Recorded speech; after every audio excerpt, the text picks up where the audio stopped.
Bonjour et bienvenue dans Effet d'Optique, le podcast qui explore des sujets de société liés au monde du travail et qui pousse à débattre. Chaque épisode part d'un mot ou d'une valeur que nous allons décortiquer ensemble dans le but d'aller au-delà des apparences et de vraiment comprendre ce que cela signifie pour chacun à travers des questions ouvertes inspirées de la méthode que j'utilise moi-même en coaching. Je m'appelle Aurane, je suis coach spécialisée en alignement professionnel et mon rôle est d'accompagner des personnes en quête de sens à créer une carrière qui leur ressemble. Aujourd'hui, nous accueillons Benjamin, coach, formateur et consultant en management, et il va nous accompagner dans un épisode dédié au mot du jour, plaisir. Le plaisir, un mot doux, parfois léger, parfois profond. Un mot qu'on associe souvent à l'instant, à l'intime, au personnel. Et pourtant, il a toute sa place dans des sphères bien plus larges, y compris dans le travail. On parle beaucoup d'équilibre, de performance, de sens, mais parle-t-on assez de plaisir au travail? Ce petit frisson de satisfaction quand on termine un projet, cette excitation quand on démarre quelque chose de nouveau, cette joie simple d'échanger avec les bonnes personnes. Le plaisir n'est pas futile, il est moteur, il est révélateur et il est précieux. Et pourtant, il est souvent relégué au second plan, comme si le travail ne pouvait être que sérieux, exigeant et rigide. Alors, aujourd'hui, on va s'arrêter sur cette notion et on se demandera, peut-on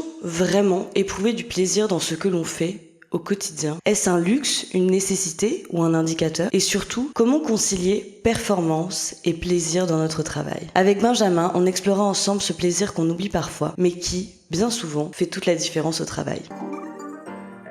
Bonjour Benjamin. Bonjour Anne. Comment vas-tu? Écoute, ça va bien. Ouais. Ouais. T'es content d'être là? Très. C'est mon premier podcast, comme je te disais, C'est donc vrai. Content. Exactement, premier podcast. Moi aussi, je suis ravie de t'avoir ici. Merci. À Bruxelles, Ouais. pour une fois, ça change. Avant de commencer, je te rappelle aux auditeurs et je te rappelle à toi aussi que les questions sont parfois introspectives ou en tout cas poussent à la réflexion, comme en coaching, même si ça reste un podcast. Donc si jamais tu ne te sens pas à l'aise, n'hésite pas à me faire part. Tu sais que voilà, on se connaît maintenant. Oui, on sait. Je sais comment ça fonctionne. Est-ce que tu peux te décrire en un mot? En un mot, quand même en deux, parce Oui. que là ça court. Je dirais entrepreneur hybride. Oh, j'aime bien, vas-y, développe, j'aime bien cette idée. Le fait que depuis maintenant 5 ans, j'ai arrêté de travailler pour un employé, enfin l'employeur plutôt. Ouais. Et alors avec mon épouse, on s'est lancé dans l'entrepreneuriat où on a lancé plusieurs activités. Trop bien. Donc j'habite près de Spa, à Stoumont, où on a alors créé Trop bien. des chambres d'hôtes, wellness. Oui, c'est incroyable. D'ailleurs, je mettrai les infos en barre de description. C'est incroyable, les chambres d'hôtes. Oui, voilà, c'est comme 2 petits gîtes wellness alors qu'on loue tous les week-ends ou en semaine. Et alors à côté de ça aussi, on a alors notre notre société de consultance en ressources humaines et en management et de coaching. Donc mon épouse elle s'occupe donc Corinne elle s'occupe de tout ce qui est ressources humaines. Et moi, à mon expérience, je m'occupe de la partie management et coaching d'équipe, de managers. Trop bien. Donc plein de projets en couple. Trop oui, cool. tout à fait. Ah, oui. c'est chouette. Il y a encore des projets qui arrivent. Donc, voilà. Ah ouais? Oui. Oh là là, j'ai hâte que tu m'en désolée, c'est trop cool. J'aime trop.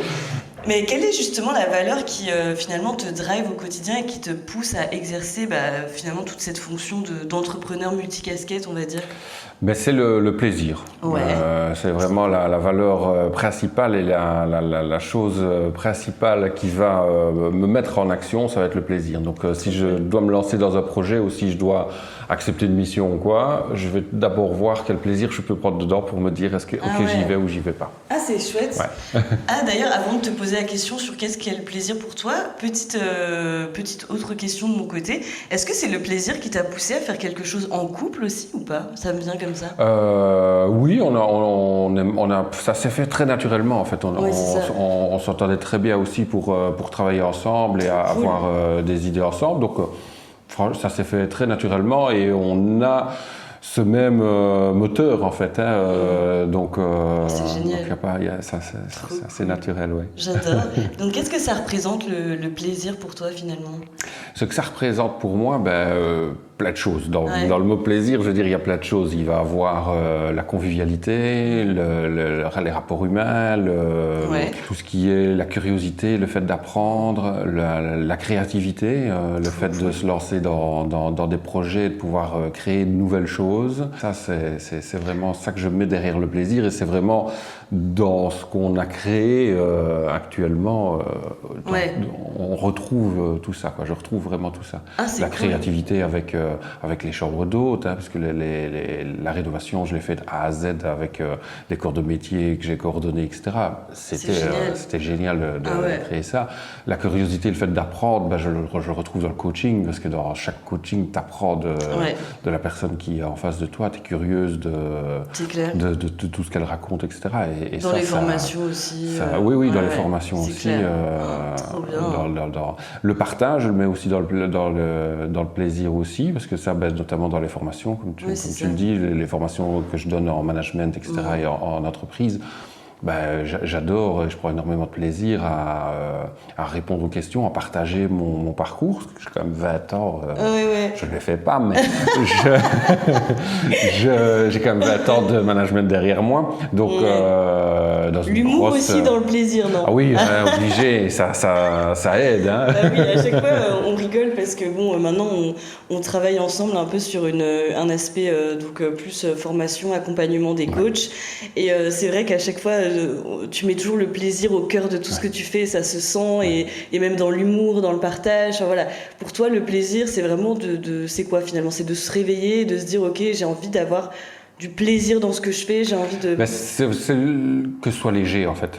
Que ce soit vraiment léger, quoi. Donc, tu vois, donc dans le fait où on travaille ensemble dans l'accompagnement de futurs coachs, etc., oui, ça ne doit pas, pour moi, être une ambiance lourde ou stricte. Alors, on sait qu'on a des protocoles et qu'on respecte les choses correctement, mais qu'on le fasse de manière légère et qu'on puisse aussi s'y amuser, là, je retrouve vraiment le plaisir. Et donc, c'est ça que j'arrive de temps en temps à le mettre quand je le retrouve pas. Des petites blagues. Non, mais c'est hyper intéressant, j'aime trop. En quoi c'est important pour toi d'intégrer cette valeur-là de plaisir dans ton métier? Je trouve que c'est super important parce que sinon tu fais les choses pourquoi, tu vois. Si je retrouve pas le plaisir dans ce que je fais, pourquoi est-ce que je le fais finalement? On voit qu'on a plusieurs générations au travail à l'heure actuelle, 4 générations. Et quand tu vois les plus anciennes générations, il faut travailler parce qu'il faut travailler, parce qu'il faut gagner ça, il faut faire les choses correctement parce qu'on nous l'a dit, etc. Et je pense que nous, on arrive, toi, tu es peut-être dans la génération Z. Moi, je suis un peu, carrément. Je suis en plein dedans. Moi pas, mais tu as quand même cette idée ça commence quand même dans la génération juste avant les Z, de commencer tout doucement à faire le plaisir au travail, prendre du plaisir. C'est ça, de prendre du plaisir à faire ce qu'on fait, tout simplement. C'est clair. Je suis assez d'accord. Oui, moi, génération Z, c'est clairement, on est en plein dedans. C'est le plaisir. Il faut pas que le travail soit une corvée, quoi. Oui, mais c'est ça. Mais moi non plus. Et j'ai travaillé pendant 20 ans. Ça n'a pas été une corvée, puisque j'ai beaucoup changé. Donc, j'ai beaucoup pris de projets et beaucoup pris de changements, d'implémentation de changements dans ma carrière. En tant que consultant? Non, alors à ce moment-là, quand je travaillais pour la multinationale, il y a beaucoup de changements que j'ai implantés dans les différents magasins ou dans le magasin où j'étais attribué. Et ça me procurait beaucoup de plaisir, le changement, le projet, la curiosité, le fait d'apprendre, le fait de partager après, d'arriver à entraîner une équipe vers ce changement-là. Parce qu'il y a toute la phase d'acceptation, etc. C'est toujours... ça peut toujours être compliqué pour certaines personnes, surtout que là, encore une fois, on retrouve les différentes générations qui abordent ça de différentes manières. Et ça, moi, je retrouve beaucoup de plaisir à pouvoir accompagner les équipes comme ça, à aller vers le changement. C'est génial. Donc, trop chouette. Est-ce que tu as toujours vécu finalement le plaisir dans ton travail, ou est-ce que tu as toujours trouvé du plaisir dans ce que tu fais au travail? Alors, je pense que je ne m'en rendais pas spécialement compte et que je ne savais peut-être pas mettre un mot il y a de ça peut-être 10 ans, mais je l'ai toujours trouvé, oui. C'est chouette. Tu as toujours réussi à te dire, là, j'aime bien par exemple cette tâche, cette mission, ce truc-là Oui. Si je voyais des projets passer, j'allais assez vite trouver la direction pour dire ça m'intéresserait, ça me plairait bien, quoi. Donc, Et donc tu le trouves plus dans quoi finalement? C'est plus dans les tâches, c'est plus dans, je sais pas moi, les personnes que tu rencontres, c'est plus dans l'accompagnement? C'est vraiment un tout en fait. Ouais. C'est vraiment, alors il peut manquer un, mais et je me retrouverai dans l'autre, mais c'est vraiment un tout dans un lancement de projet, dans un accompagnement de changement. Oui, c'est ça. Oui, je vais avoir la rencontre de nouvelles personnes, découvrir de nouvelles choses, la tâche, et alors l'accompagnement des personnes. Alors il y a des choses naturellement qui m'ennuient là derrière, hein, le côté peut-être un peu plus administratif, procédure. Mais ça fait partie du jeu, et c'est minime si la balance doit être bien. Ça doit être bien réparti. Ouais, c'est ça quoi. Et en termes de justement ce plaisir-là que toi tu arrives naturellement à trouver, de ce que j'entends dans ce que tu me dis, dans ce que tu peux faire au travail, est-ce que tu penses qu'il faut faire preuve d'optimisme pour ça? Ou pas spécialement? C'est une bonne question. Car moi, je me décrirais quand même comme quelqu'un d'assez optimiste, oui. Oui, c'est ce que je me disais quand tu parlais. Oui. Sur les changements, les changements dans la vie professionnelle ou même que moi je vais implémenter maintenant en tant qu'entrepreneur, je ne les prends jamais comme t'arrives toujours à trouver la chose positive. C'est dur, etc. Je vois toujours le changement de manière positive. C'est cool. Donc, qu'est-ce qu'il va y avoir de mieux? Si on change, c'est pour une bonne raison, et je suis toujours curieux de savoir le pourquoi du comment. Oui, tu vois ça comme une bonne évolution finalement. Dans tous les cas, tu apprends quelque chose. Donc c'est vrai que pour retrouver le plaisir, si tu es optimiste, je trouve que ce sera plus facile quand même. Ça aide un petit peu. Si tu restes trop négatif et dans cette sphère-là, naturellement tu vas passer à côté, quoi. C'est ça. C'est intéressant ça. Comment tu ferais si tu étais dans un travail où il n'y avait pas de plaisir, justement? Je me pose la question. Je pense que j'ai jamais été dans un travail où j'ai pas eu réel plaisir. C'est fou. Donc tu trouverais quand même toujours un truc. Ouais, je trouve. À mon avis, je trouve quand même. C'est dingue. Ouais. C'est fou. En tout cas, j'ai jamais trouvé un environnement où je me sentais vraiment pas à l'aise. Alors des fois, oui, j'ai pu avoir des moments avec des tâches où des choses étaient plus compliquées, mais alors je me rattrapais avec l'équipe, avec la convivialité de l'équipe, avec l'humour qu'on peut instaurer, etc. Parce que je pense qu'on... Après, je pense qu'on attire à soi les personnes c'est vrai. qu'on a envie d'attirer. Oui, c'est ça, exactement. Oui, c'est pas forcément si tu es dans une optique assez optimiste et que tu commences à faire des blagues et que machin. Je pense que d'office, ça peut pas vraiment mal se passer, ou tu vois, il y aura toujours un peu de plaisir là-dedans. Oui. Parce que, voilà. Et des personnes négatives, tu en auras toujours, mais le fait de toi être positif, c'est ça. Je pense que, en tant que manager, je trouve que c'est important d'arriver sur ce positif-là, et surtout quand on aborde le changement, etc. Parce qu'il y a plein de facteurs qu'on ne maîtrise pas. Exactement, et ça permet aussi de rassurer les gens. ça permet aussi de rassurer les gens, et les personnes plus négatives, elles viendront toujours avec leurs questions négatives, mais on arrivera à les accompagner de manière... et là-dedans, pour finir, je pense que dans une situation comme ça, qui peut peut-être être un peu plus lourde, je vais arriver à trouver du plaisir justement à changer la perception de la personne que j'accompagne. Tu vois, c'est génial. Là, dans le cadre de manager employé, carrément. De coaching, quoi. Oui, dans le coaching. Oui, dans le coaching. Bon, après, quoique, avec peut-être ton optimiste aussi, ça peut faire... oui. Tu vois, ça peut égayer certains ou certaines coachés, ça peut être cool aussi. Est-ce qu'on t'a déjà reproché de vouloir justement trop de plaisir dans ton métier? Non. Ça t'est jamais arrivé que quelqu'un dise « Oui, mais t'es pas assez carré », enfin, tu vois, genre... l'un n'empêche pas l'autre, hein, tu vois, c'est pas ce que je veux dire, mais toi, tu me dis « Oui, moi, j'ai un peu plus de mal avec tout ce qui est, finalement, un peu plus les procédures, les règles, les choses un peu plus, on va dire, vraiment plus strictes ». Est-ce que quelqu'un t'a déjà reproché ça au détriment du plaisir? Non, reprocher, non. Et je pense qu'on aurait été vers ça, je serais parti. Tu serais parti. Mais c'est vrai. Et puis, je pense que dans ma carrière, j'ai changé je suis resté quand même 16 ans dans la même boîte, mais j'ai fait sur les 16 ans 4, 5 postes différents, 5, donc je pense qu'il y a un moment où si je me sentais enfermé, ou si je me sentais plus libre, ou si je ne trouvais plus de plaisir, je passais à autre chose. Ou si je voyais qu'à côté je pouvais avoir plus de plaisir, j'y allais, quoi. Oui, c'est ça, quoi. Ouais, mais t'as raison. En vrai, t'as raison. Et comment tu arrives à transmettre le plaisir aux autres, justement? Tu m'en parlais un petit peu tout à l'heure, que ce soit par exemple dans tout ce qui est formation, dans tout ce qui est coaching, dans tout ce qui est management dans le passé et tout ça. Comment tu fais pour transmettre le plaisir? Bon, là, tu m'as parlé d'humour et tout, mais si tu as d'autres tips. Le plaisir, on le nomme pas, hein, c'est quelque chose de particulier, hein, de dire déjà, le plaisir, c'est mon driver. Oui, c'est clair, c'est pas tout le monde qui va se... Tout le monde ne comprend pas ça. Je pense que quand tu as fait du coaching, etc., tu comprends, mais sinon, on ne comprend pas spécialement. C'est vrai. Mais donc, je ne vais pas aborder le plaisir, mais je vais aborder je vais être plus sur les besoins et sur ce qui nous motive. Donc, quand j'accompagne un coaché ou quand j'accompagne un manager ou un groupe de managers, je vais aller vers quels sont vos besoins, quelles sont vos attentes par rapport à ces choses-là et qu'est-ce que vous avez envie d'amener et quel est votre moteur. Et là, on remarque alors, tout le monde n'a pas le même niveau de plaisir. Hein. Une tâche où moi je vais prendre du plaisir, toi tu vas peut-être pas en prendre et vice-versa. C'est vrai. Et à ce niveau-là, c'est là que c'est bien. Mais je vais pas le nommer plaisir et je vais amener plus sur les besoins. Quel besoin est-ce que tu as pour aller vers cette tâche? Quel besoin tu as travailler la permission aussi. Quelle permission est-ce que tu peux te donner sur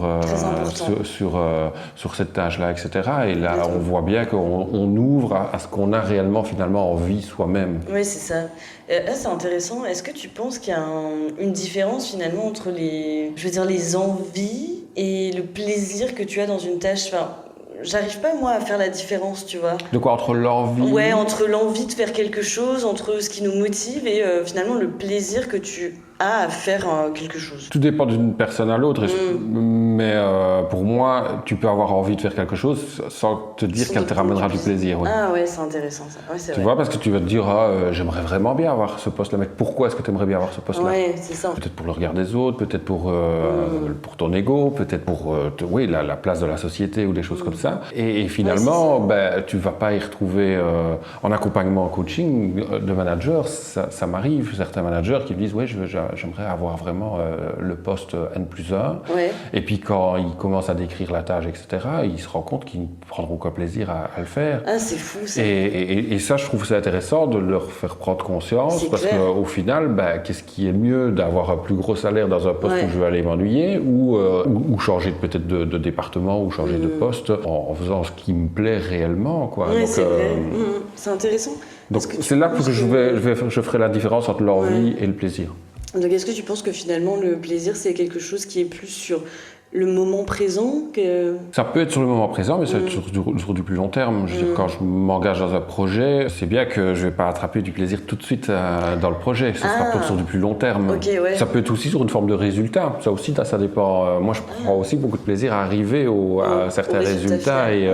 Donc ça, il faut passer par plusieurs étapes avant d'arriver alors au plaisir. Mais tu as quand même cet objectif-là. Et donc, du coup, c'est ça qui est... c'est ça qui est intéressant. Ouais. Comment tu fais pour retrouver du plaisir dans des périodes finalement de doute ou des périodes où tu te sens peut-être un petit peu moins bien dans ton travail? Ça, c'est le plus dur. Ça, c'est le plus dur. Parce que ça, en tant qu'entrepreneur, il y a toujours des hauts et des bas. Bien sûr. Il y a, tu as des missions, tu as des rendez-vous, tu as des coachings qui sont prévus, et puis il y a des périodes où tu n'en as pas, où c'est beaucoup plus calme. Et là, tu as la petite voix là, qui est là et qui te dit zut, qu'est-ce qu'il faut faire? C'est peut-être que tu fais mal les choses, c'est peut-être que t'es pas bon, et alors ça commence. Et alors là, tu vois bien que le plaisir, tu t'en éloignes vraiment beaucoup. Et il n'y a pas de réel secret. Tu peux tomber dans cette spirale-là. Et puis à un moment, c'est simplement te dire, allez, bon, ok, on n'a rien depuis 15 jours, 3 semaines, 1 mois, mais bon, qu'est-ce que j'ai envie de faire? C'est revenir sur qu'est-ce qui me motive, qu'est-ce qui me fait vibrer, qu'est-ce qui est léger pour moi. Parce que c'est vrai que dans des périodes de doute comme ça, tu pourrais alors accepter des missions ou des choses qui qui te plaisent pas spécialement parce que... Ouais, c'est là le piège un peu des fois. Ouais.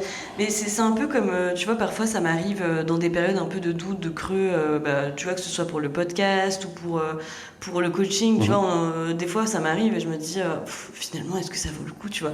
Et en fait, c'est intéressant parce que j'arrive... Donc, dans ces périodes-là, ce que je fais, c'est que je retrouve, donc je me concentre justement sur le plaisir que je prends à faire ça. Tu vois, il y a des périodes où il se passe rien, mais je prends tellement de plaisir à le faire que finalement, je vais plus me concentrer là-dessus. Et parfois, justement, ça réactive en fait, tu vois, tout ce mouvement que j'attendais, parce qu'en fait, je reviens finalement à ce que j'aime. Oui, c'est ça. Et une fois que c'est un alignement en fait, un alignement. Et donc, une fois que tu t'écartes et que tu commences à douter. On dit souvent, les peurs freinent la vie, et une fois que tu rentres dans le doute comme ça, il y a toutes les peurs qui viennent s'ajouter, et c'est pour vraiment arriver à se recentrer. Et je pense que c'est humain, malgré toutes les formations qu'on a eues, etc. On tombe dedans, on descend un petit peu, et puis alors on se recentre, on se repose les bonnes questions. Allez, qu'est-ce qui me fait plaisir, dans quoi est-ce que je suis bon, dans quoi est-ce que je prends vraiment du plaisir. Ça se réaligne, et puis après on voit que et après ça repart finalement parce que quand t'es aligné, une fois de plus, j'ai répété je sais pas combien de fois dans je sais pas combien de podcasts, mais c'est vrai qu'une fois que t'es vraiment aligné, je pense que de toute façon tout coule, et puis si tu retrouves du plaisir dans ton travail, dans ce que tu fais, dans tous les cas tu retrouves l'alignement, et dans tous les cas ça revient quoi. Exactement. Donc je suis d'accord. C'est des bons conseils, ça j'adore. Maintenant si on aborde un peu plus le sujet de manière sociétale, au travail, etc. Est-ce que tu penses que le plaisir a sa place au travail? Bon, je connais déjà la réponse. Pour moi, oui. Pour moi, oui. Après, comme j'ai déjà dit, je trouve que c'est pas le mot va pas être utilisé de la même manière. Donc, on va peut-être mettre de la joie, de la bienveillance derrière, mais on va pas forcément dire. Enfin, je n'ai jamais encore vu jusqu'à présent une entreprise dont dans les valeurs principales mettait plaisir. Quoi. C'est vrai, c'est vrai, moi non plus. J'ai déjà vu amusement, mais enfin. Oui, tu vois pas, fun ou. On est une famille, c'est fun. Oui, mais voilà, on ne retrouve pas le terme vraiment plaisir, clairement. Mais sinon, il a toute sa place. Pour moi, c'est important, et je pense que tout le monde, et ça, je le disais aussi. Il y a 10 ans de ça, sans avoir fait un travail sur moi, etc., je ne me rendais pas compte et je ne mettais pas un mot sur « je vais aller dans telle mission parce que ça me fait plaisir, parce que j'ai trouvé tel plaisir. » J'y allais parce que je me dis « je remettais plus le terme envie là derrière, tu vois. » c'est ça. Donc, c'est intéressant ça.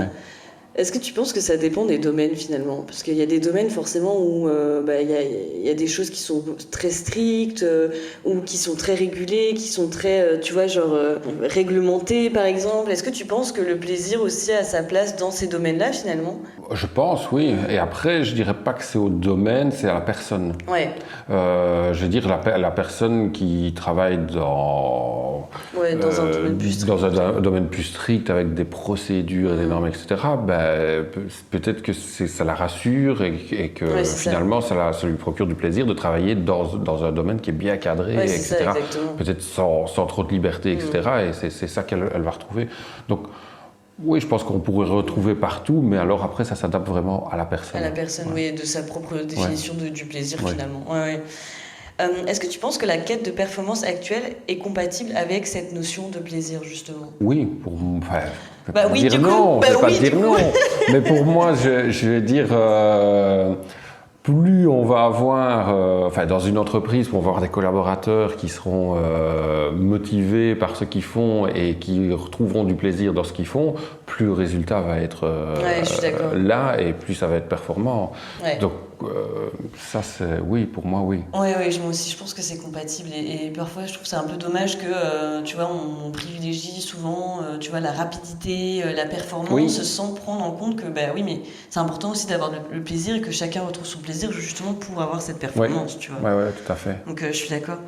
Est-ce que tu penses qu'on peut apprendre finalement à cultiver le plaisir même dans un job qu'on n'aime pas à 100%? Donc toi, tu le fais très bien. Ouais. Mais pour des personnes qui seraient un peu moins optimistes que toi finalement. Ben oui, c'est vraiment se recentrer pour moi sur qu'est-ce qui me motive, qu'est-ce qui me motive et qu'est-ce qui me fait plaisir dans ce que je fais. Oui, et pourquoi je le fais. Oui. Et ça, tu en rencontres aussi des personnes en réorientation qui, à un moment, ne retrouvent plus de plaisir dans ce qu'elles font. Alors, encore une fois, ils ne nomment pas le mot plaisir bien souvent, mais on ne s'y retrouve plus. Mais là derrière, on ne retrouve plus de plaisir. Et dès qu'on rallume cette flamme-là pour soit rester dans son job, mais réactiver qu'est-ce qui peut nous faire plaisir dans le job, ou alors aller vers autre chose, c'est ça. Ben, c'est reparti. C'est reparti, c'est ça. Mais c'est intéressant, j'ai fait un épisode de podcast du coup sur le thème de l'hospitalité avec une personne, donc Clara, qui travaillait dans le domaine de l'hospitalité en tant par exemple qu'hôtesse de l'air. Et en fait, elle adorait son travail, donc elle y trouvait beaucoup de plaisir. Mais elle expliquait dans le podcast qu'au bout d'un moment, la surcharge en fait de travail, mais surtout la rapidité à laquelle elle devait exécuter ses tâches, en fait, elle s'est rendue compte qu'elle ne prenait plus plaisir là-dedans à être dans l'hospitalité, alors que c'est quelque chose qu'elle adorait. Est-ce que tu penses que ça arrive souvent, ce genre de choses? Oui. Dans beaucoup de sociétés, on voit, comme tu dis, la performance, alors on va accentuer la performance, la rentabilité. Oui, c'est ça. Donc on doit faire les choses plus vite, on doit faire les choses différemment. Donc, alors je dis pas que toutes les sociétés, que c'est 90% des cas, mais c'est vrai que ça arrive quand même qu'on part sur ces choses-là et du coup on s'éloigne un peu. Et alors, oui, les personnes peuvent très bien ne plus et là tu arrives à un stade où finalement tu trouves plus du tout de plaisir dans ce que tu fais, et c'est vrai que là c'est compliqué parce que parfois tu as des gens qui arrivent à des burn-out, etc. Et c'est dur de prendre le temps de retrouver le plaisir dans ce que tu fais, de te reconnecter justement. Oui, parce que tu as subi tout ça et alors tu n'es plus du tout aligné et il faut retrouver l'alignement pour repartir, quoi. C'est ça, donc non, c'est clair, c'est pas facile. Hein. Est-ce que tu penses que notre société met le plaisir au centre? Pas forcément que dans le travail. C'est compliqué ça à dire, C'est très philosophique, c'est très large. Je le relierais peut-être à la vision de la personne, quoi. Pour ma vision, oui, parce que je mets tout ça en action, je vais dire, tu vois, autour de moi. Donc voilà, je travaille beaucoup, on travaille beaucoup, et on va, à certains moments, on va se mettre des moments creux pour profiter. C'est ça. Quand tu as plusieurs choses comme ça, c'est ce qui motive aussi. À un moment, c'est ce qui peut fatiguer. Donc il y a justement la balance. Et alors mettre des moments alors plus purement de plaisir, on souffle, on va au terme, on va, tu vois, des choses comme ça. Je trouve que ça, moi je dirais oui, mais je le redirais quand même à la personne. À la personne, c'est ça. Il y a la personne, à la génération, il y a des générations qui n'ont jamais mis le plaisir réel dans ce qui... Et je trouve que c'est important de placer, tu vois, le plaisir allez, je dirais pas tout ce qu'on fait parce que c'est pas forcément possible, mais dans beaucoup de choses qu'on fait au quotidien, tu vois, même pas que forcément dans le travail. Tu vois, quand j'avais lu le livre Atomic Habits, tu sais, il donnait une méthode en fait pour justement trouver entre guillemets du plaisir, donc te donner un peu des récompenses dans certaines tâches que tu fais au quotidien qui te semblent pénibles, que t'as pas trop envie de faire, que tu repousses et tout parce que t'es en mode de retrouver finalement des petites touches de choses une petite récompense qui t'aime bien, qui finalement te donne du plaisir dans ta tâche.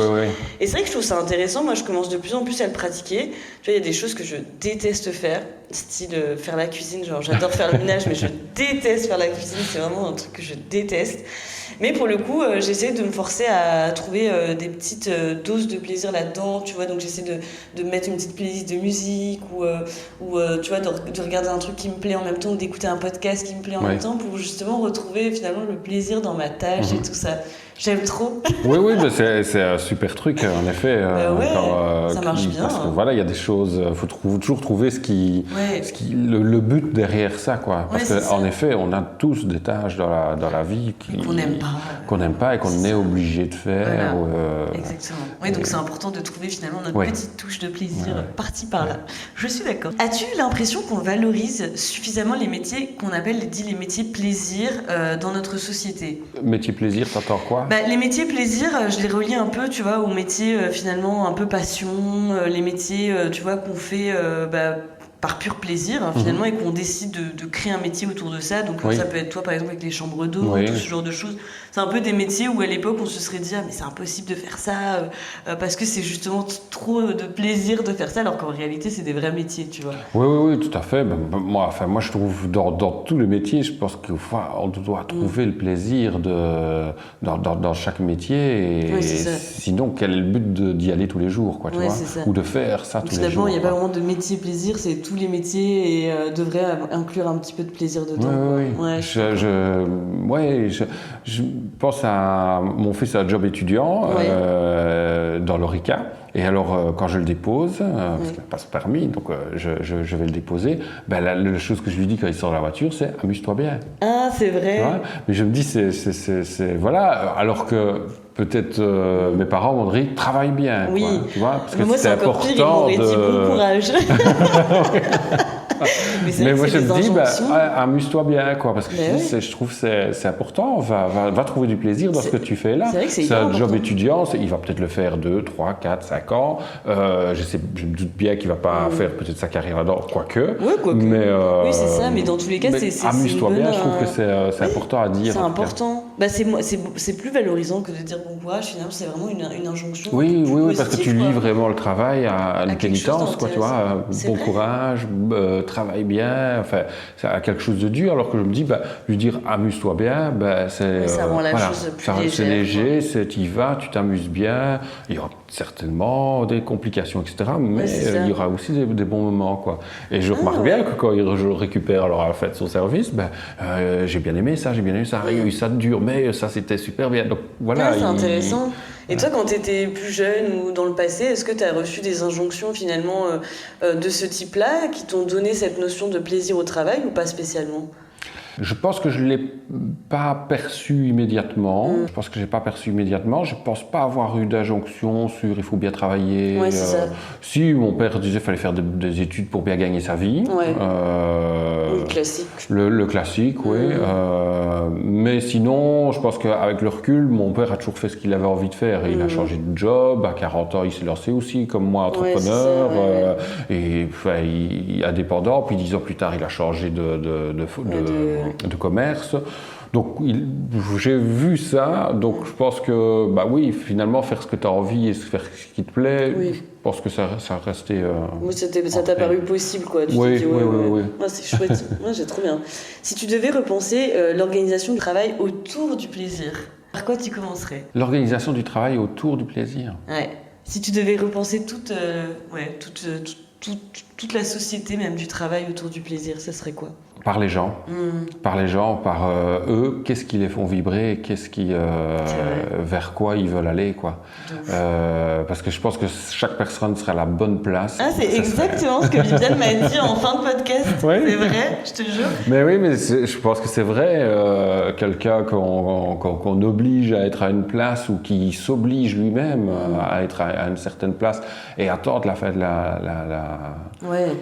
Je veux dire, moi, c'était une des choses. J'ai vu des collègues au travail qui avaient 55 ans et qui attendaient, elle a encore 10 ans et puis j'ai la pension, quoi. Cette phrase, quoi, je me dis, non, pourquoi ? Est-ce que c'est obligatoire d'arriver jusqu'à ce moment-là pour se dire encore pour arriver ? Donc je me dis non, et ça m'a fait prendre conscience de se dire, allez, on a les cartes en main, c'est à nous de choisir. T'imagines si tu dois attendre les 3/4 de ta vie pour prendre du plaisir dans ce que tu fais, putain, t'as pas fini, quoi.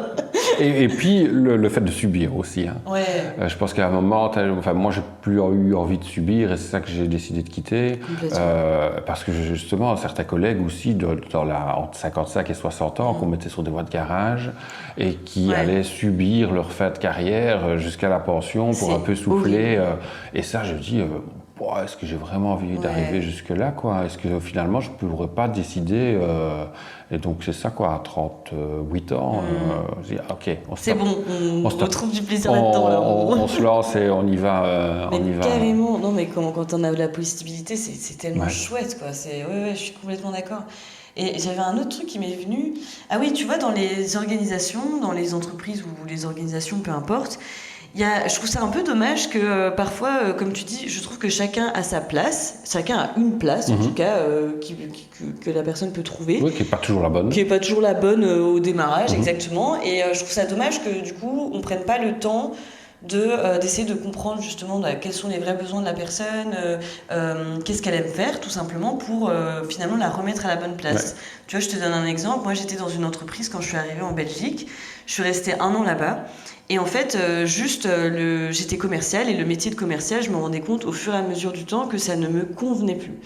Mais en fait, ils m'ont licenciée. Ils ont dit que c'était économique, mais en réalité, c'est parce que j'étais pas à la bonne place non plus. Tu vois, il y avait cette idée de c'est les finances de l'entreprise, mais j'étais pas à la bonne place. Et en fait, j'ai trouvé ça dommage qu'ils n'aient pas pris le temps de tout simplement me demander de faire un rendez-vous avec moi et de dire ok, mais qu'est-ce que t'aimes faire, tu vois ? Parce que en réalité, j'aurais pu faire bien plus dans un autre département. Et je comprends pas. Enfin, j'ai trouvé ça dommage avec le recul. Je me suis dit mince, c'est dommage que dans certaines entreprises encore on valorise pas assez ce shift de mobilité en interne, de comprendre quelles sont les motivations et les désirs de chacun pour que chacun trouve sa place. Oui.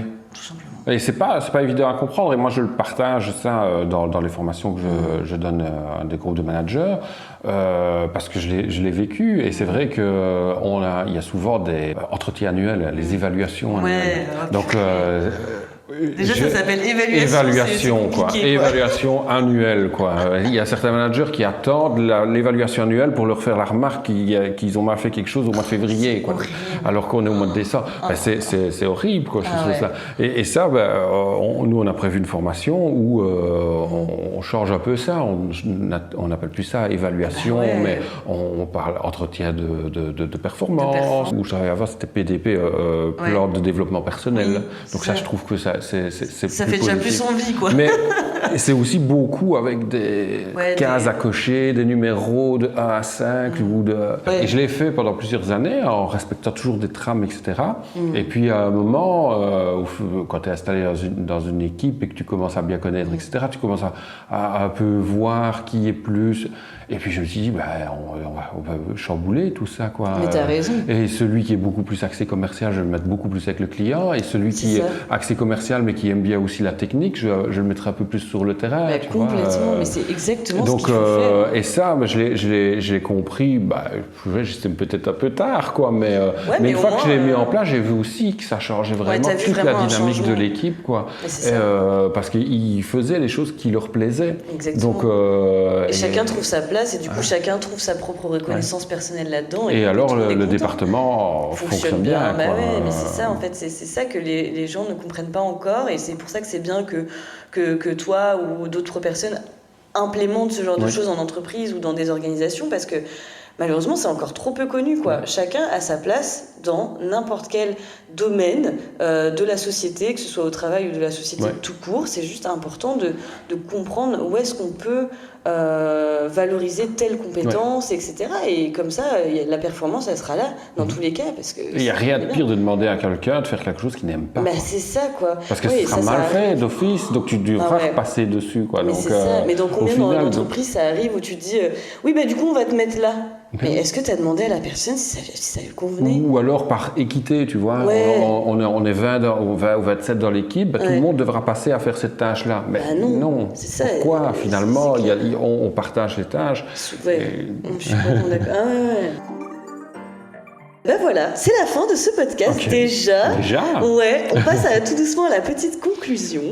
Donc conclusion un peu coaching. Qu'as-tu appris sur ta propre perception ? Ça y est, c'est la fin du podcast, je sais plus parler. Qu'est-ce que tu as appris sur ta propre perception du plaisir ? Que le plaisir est vraiment lié à la personne. Donc pour moi, j'ai ma définition du plaisir, tu as ta définition du plaisir. Tu vas retrouver, alors on peut avoir des choses en commun. J'imagine que dans l'accompagnement de coacher, on retrouve le même plaisir. Souvent. Finalement. Ce que je me suis rendu compte est que le plaisir n'est pas aussi, un gros mot dans le sens professionnel, quoi. Oui, c'est ça. Et en plus qu'il n'a pas forcément que sa place dans la sphère privée, etc., qu'il a aussi sa place dans le travail. Dans le travail, donc ça c'est... Voilà, et je dis, avant, il y a 10 ans, j'aurais pas nommé plaisir, maintenant c'est vraiment plaisir. Et quand on se lance sur un nouveau projet, je regarde et je me dis, dans quoi est-ce que je vais trouver le plaisir? Est-ce que je vais trouver du plaisir? À la limite, à combien de pourcents? Et ok, on y va, c'est bon. Là, on le sent, c'est bon, quoi. Une fois que tu es aligné, tu sais bien que tu trouveras du plaisir aussi. Exactement, quoi. J'adore. Et qu'est-ce que tu as appris sur toi-même, si tu as appris quelque chose? Sur moi-même? Peut-être rien. Non, c'est toujours intéressant de partager comme ça. J'apprendrai peut-être en me réécoutant, finalement, je me dirai, oui, c'est vrai. Mais sur le moment même, oui, j'apprends que c'est vraiment un driver important pour moi, quoi. C'est clair. Que je laisse pas tomber parce que j'arrive à aller au bout grâce à ça, quoi. Ouais, c'est chouette. Et enfin, quel conseil? Bon, tu en as déjà donné quelques-uns, mais le petit conseil de la fin pour quelqu'un ou une organisation qui souhaiterait cultiver le plaisir justement au travail. Pour quelqu'un, quand j'accompagne, je demande toujours les besoins. Quels sont tes besoins? Ouais, c'est hyper important. Quels sont tes besoins? Et puis après, quelle permission est-ce que tu peux te donner par rapport à ça? Et alors là, généralement, tu arrives à te recentrer sur te dire, ok, c'est dans ça que j'ai envie d'aller et qui me fera, qui sera un moteur pour moi. Et pour une organisation, c'est écouter les besoins de chacun, quoi, ou percevoir. Je pense qu'en tant que manager, on a ce devoir de devoir analyser notre équipe, voir comment chacun fonctionne et utiliser les forces et les faiblesses de chacun pour pouvoir faire de l'équipe un moteur commun. Exactement. Merci beaucoup pour ton honnêteté, merci pour ton partage. C'était un chouette podcast. Si ce sujet vous parle évidemment et que vous souhaitez trouver ou retrouver le plaisir dans votre carrière, n'hésitez pas à me contacter pour une séance de coaching personnalisée. Toutes les informations sont en barre d'infos. Benjamin propose également des coachings, des ateliers en entreprise. Tu me dis si je me trompe et tu rajoutes des choses si tu as rajouté. Je vous mets toutes les infos en barre d'infos et je vous mets aussi les infos de ces chambres d'hôtes. Ouais, merci. Incroyable. Merci beaucoup d'avoir écouté Effet d'Optique. N'hésitez pas à partager vos expériences en commentaire, à mettre 5 étoiles si ça vous a plu. Et on se retrouve mardi prochain dans un nouvel épisode.